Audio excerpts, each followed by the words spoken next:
NBA columnist Mitch Lawrence, SiriusXM NBA Radio, Sporting News, Forbes, and he's now on the Boardwalk Honda Hotline. All right, Mitch, let's get into some NBA, shall we? Yeah, how you doing? All right? I'm doing great, pal. How are you? I'm doing fine. Getting ready to go over to Brooklyn tomorrow. That's that's a nice trip to get to Brooklyn to see all the draft picks.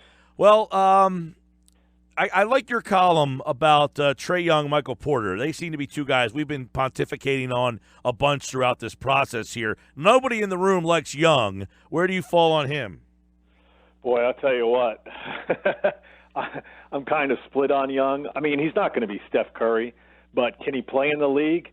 Yeah, I think he can. And, I mean, okay, he's horrendous defensively. Join the crowd. A lot of guys are horrendous defensively. That means the team that takes him has to be looking for a one-way guy who can shoot, has got great range, who can get the ball to people. Okay, he's got some turnover issues, but you're going to have to hide him defensively. That's what they have to do for Steph Curry anyway. And I'm not saying he's Steph Curry, don't get me wrong. But, yeah, I think he'll be – you know what? I'd be surprised if the Knicks at 9 had a chance to get him. I still think he's going to go top 8, maybe 7, 8. We'll see in there. Could he go higher? I don't know. I mean, he's not more than really 6'1". But I know there are a lot of people who are down on him, don't think it will translate. Just remember, today's game, it's all about offense. Man, he's slight. He's really tiny, and it seems that the league, the Big 12, the league is the league I'm referring to, really found out ways to mess with him. I don't know, man. I know you're split, but I'm passing.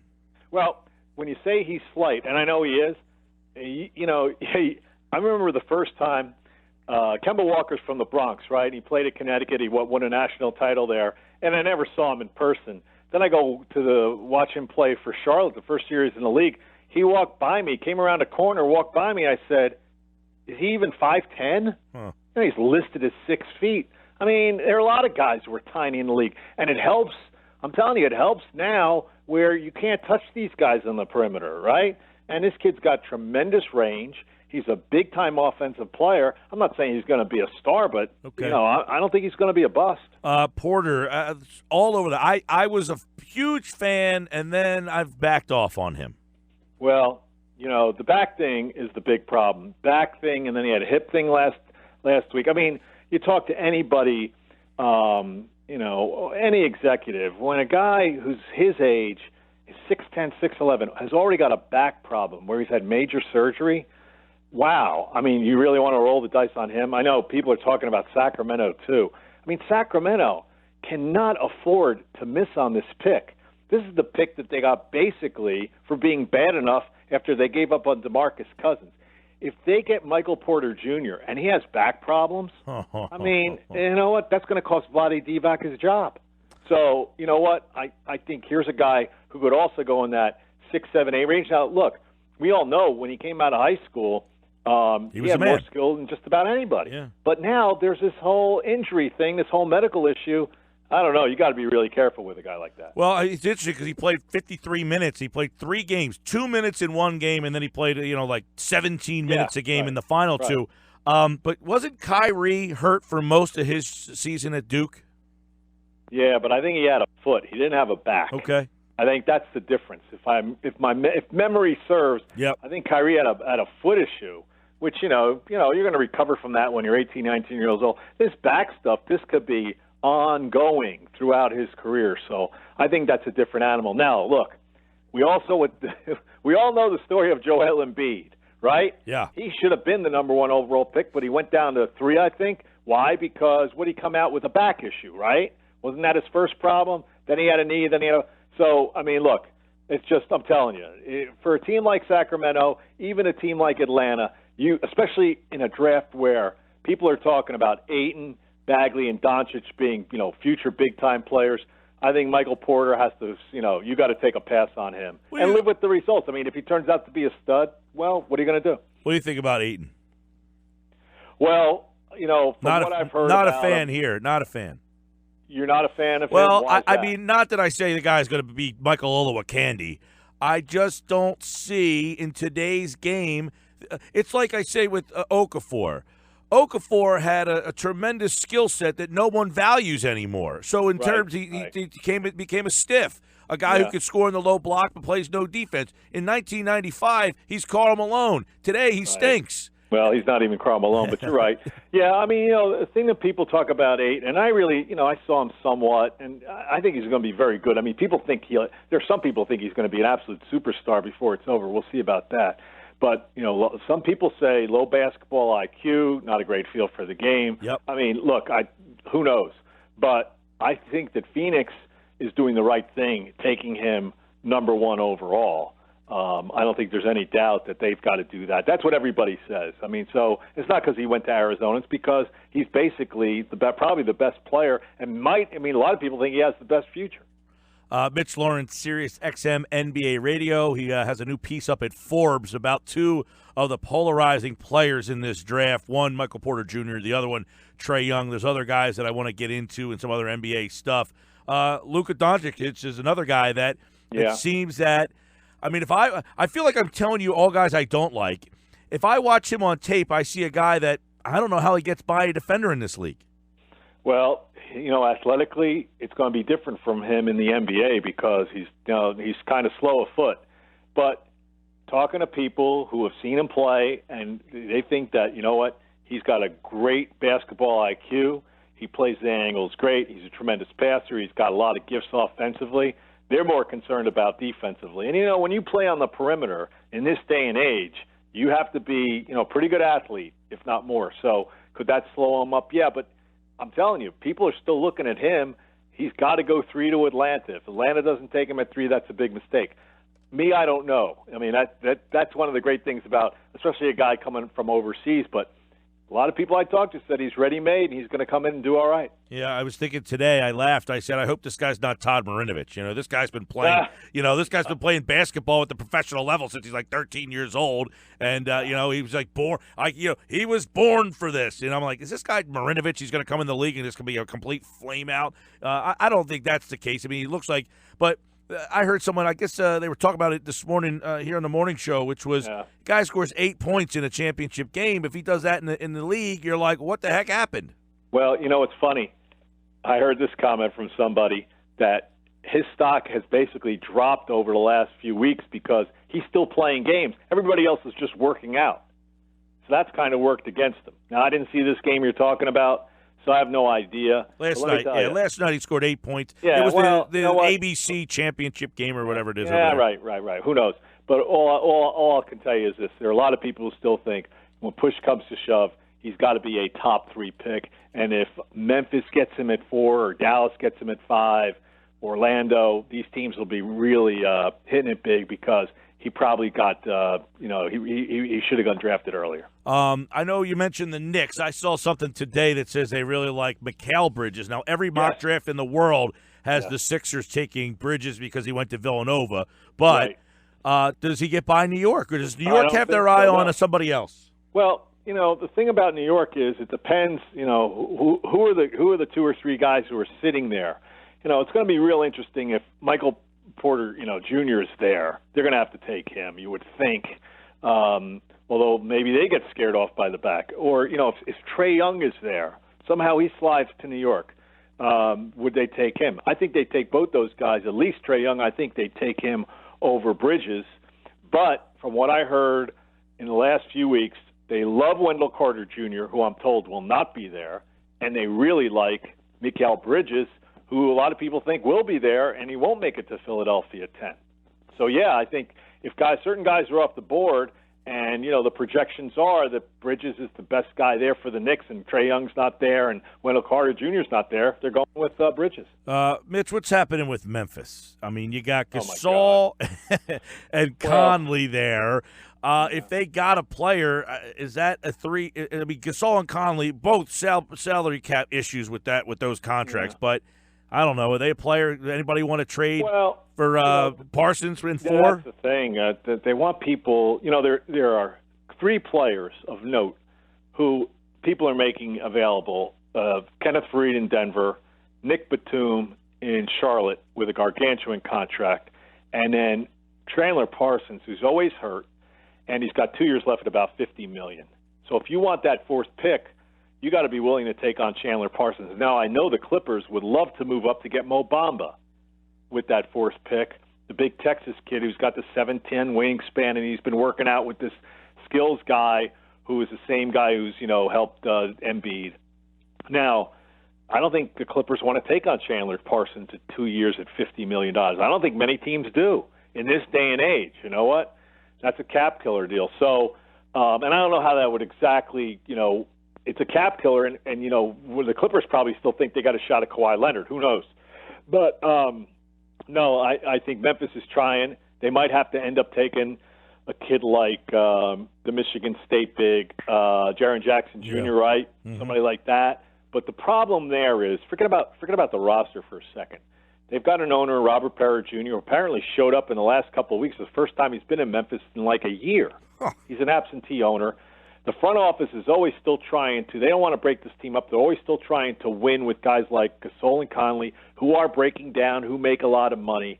It's not a great place to go. I know, Bamba didn't want to go there, didn't provide his medicals, didn't want to work out, and I think there are other players who are in that boat, just like players, how they view this part of my piece in Forbes, Mike, how they view teams like franchises like Sacramento and Memphis, these teams that are poorly run, that have owners who don't know what they're doing or who aren't around. Players are smart. They don't want to get involved. Yeah. They do not want, and I can't blame them. That's a problem. If I were a young player, I want to go to a place where my owner is committed. He's there. He's committed to winning, and I want to go play for a coach who I knows what he's doing, and the front office guys have some sort of track record for drafting well, building teams, etc. I don't start messing around with guys early in my career, and it's like they're throwing stuff against the wall. Like San Antonio. Oh wait, we'll get on to that. We'll get to that in just a bit.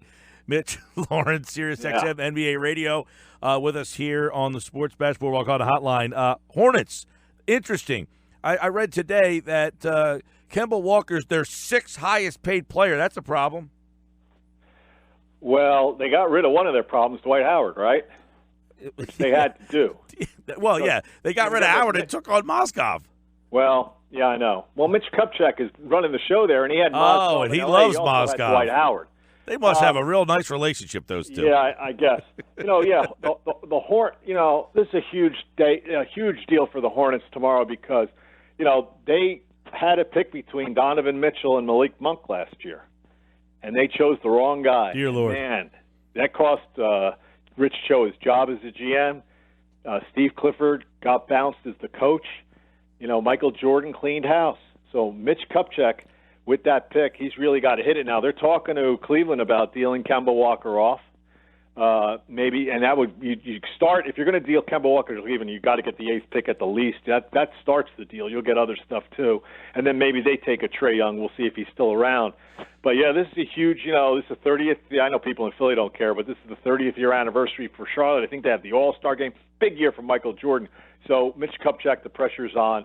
And he's got to get rid of some of these contracts. So he got rid of Dwight Howard. Okay, he takes on Mozgov. And then they're trying to move Nick Batum. Good luck with that. So we'll see. That's one of these franchises the last couple of years they've been spinning their wheels. I liked Batum in Portland, but that's an awful contract.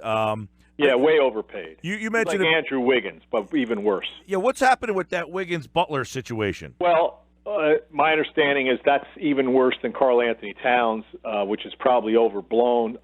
Look, Jimmy Butler came in there, and he, conducts himself in a certain way that Tom Thibodeau wants, and he got him for the leadership and also to get the young guys into line with what Tom wants. So he brought in Jimmy Butler, his guy from Chicago.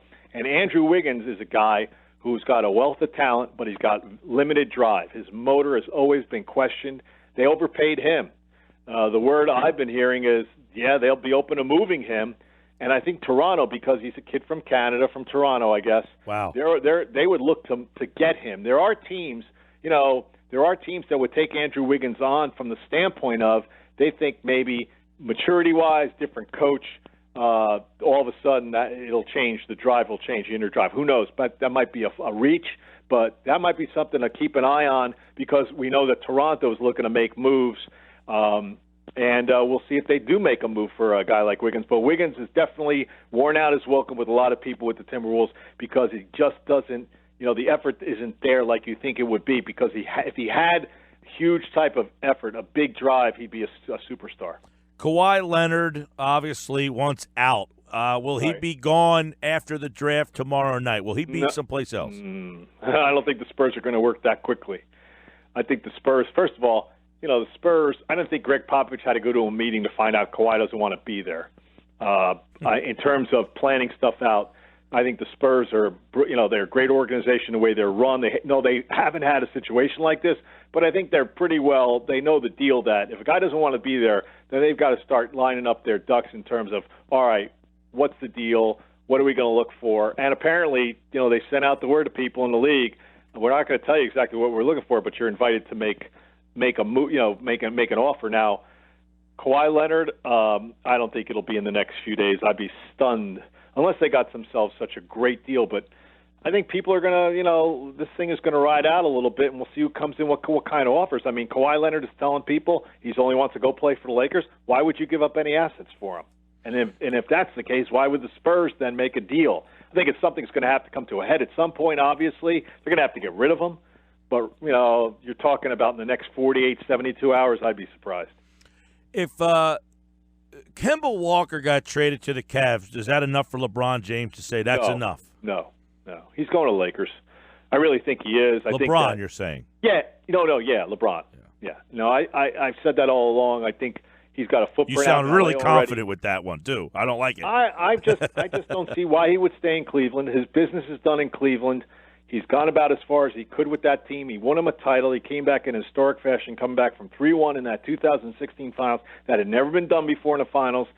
So he brought Northeast Ohio, his home, title. And now I think it's time for him to move on to a different phase of his career and hook up with somebody in L.A., whether it's going to be Kawhi, Paul George, DeMarcus Cousins, who knows. I'd be surprised if he stayed in Cleveland. I'd be surprised if he went to Philadelphia. He's got no connection there. I don't care if Ben Simmons is represented by Rich Paul. That to me, that's insignificant compared to what LeBron has going in L.A. with a couple of houses or homes. He's got offices out there. His kids are enrolled in school, and I think this is part of the big plan for the post.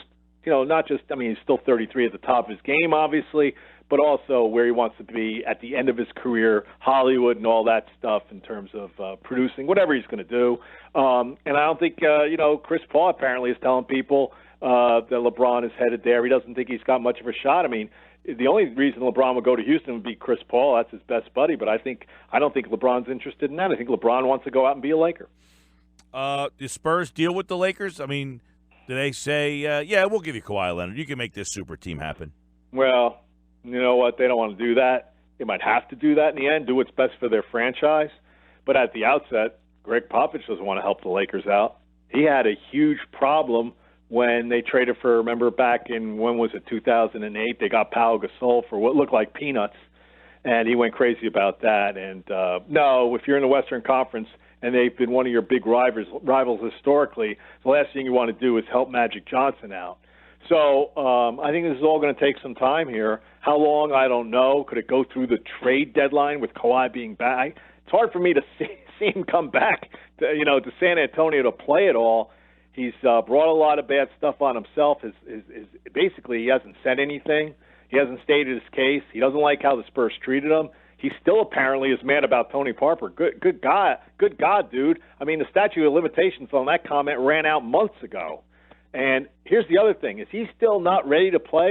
Maybe his group, his family, maybe they haven't done such a great job finding him the best medical people. Maybe he's got to find a third group. Because apparently, you hear he's still like rehabbing or whatever.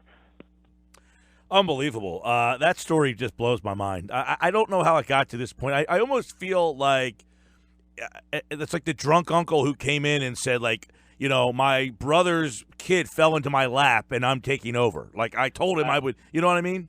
Yeah, we're all blown away because, first of all, the Spurs, especially in the Popovich era with Duncan, you know what? This never happened, never would have happened. Okay, Duncan went to visit Orlando once as a free agent, but, he didn't go there, obviously, and they've basically had the same type of guys who bought in. And that's a big thing. Duncan always bought in, and he bought into what Pop wanted. And he basically set the tone.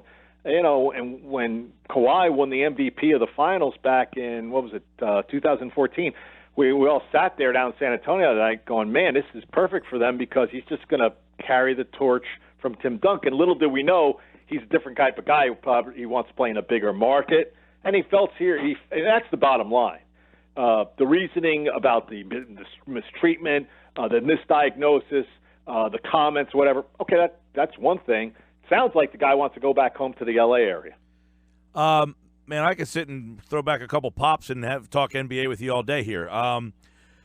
Established player that gets traded to – is there an established player you think that it will be traded tomorrow night? I can see Kemba Walker getting traded. He's the one? Well, Mitch Kupchak's already active. Jaylen Brown? Well, Jaylen Brown, where would he get traded? I don't know. I mean, they gotta. Everybody thinks that getting Kyrie back with Hayward, that they're just all of a sudden going to become this like super magnificent team. That's 2 extra guys you're adding to a team that went to the Eastern Conference Finals. I just don't think that you just put them in there and it just like connects greatly. You know what? Like there's guys who had big roles in that team that are now going to be minimized. Right. Brown's one of them. Brown also could be part of a Kawhi deal. I mean, now Kawhi's saying, this is a thing that Danny Ainge has to figure out. Can he actually bring in a guy and convince him to stay? See, I think Kyrie Irving, I know he hasn't committed to Boston. I think he's going to stay. I think he's going to stay long term. And I think Danny Ainge traded for him with that understanding. But Danny Ainge didn't trade for Paul George. One of the reasons was, I think you got the word, Paul George not interested in being in Boston. Is Kawhi, would he be interested? I don't know. But obviously, let's say he is. And Jaylen Brown's going to San Antonio as part of a package, as the lead part of the package there. And then, what you're talking about is, first of all, we got to see how Kyrie comes back off this knee. He's had 3 knee surgeries. Gordon Hayward should be okay because he's coming back from an injury you can recover from. And we're going to have to see what they do with Marcus Smart. They've never paid their own players. Ask Jay Crowder, ask Isaiah Thomas, those guys, ask Avery Bradley. Those guys were shipped out of there, traded, and Boston never paid them. Yeah. They paid guys like Al Horford to come in. They paid Gordon Hayward to come in. They're going to pay Kyrie. So we'll see how this process works in Boston. It looks like they've got, they're loaded. But look, there's a lot. And I haven't even talked about Terry Rozier, who was obviously a revelation. What's going to happen to him down the line? But hey, it's a good problem to have if you're Brad Stevens because it looks like you're going 7-8 deep already. Mitch Lawrence, SiriusXM NBA Radio, Forbes. Check out his piece and the sporting news as well. He covers the NBA. Good conversation as the NBA draft tomorrow night, and then the silly season of NBA free agency will be shortly thereafter. Mitch, we will catch up soon, pal. Thanks, Mike. Appreciate it. Talk to you later.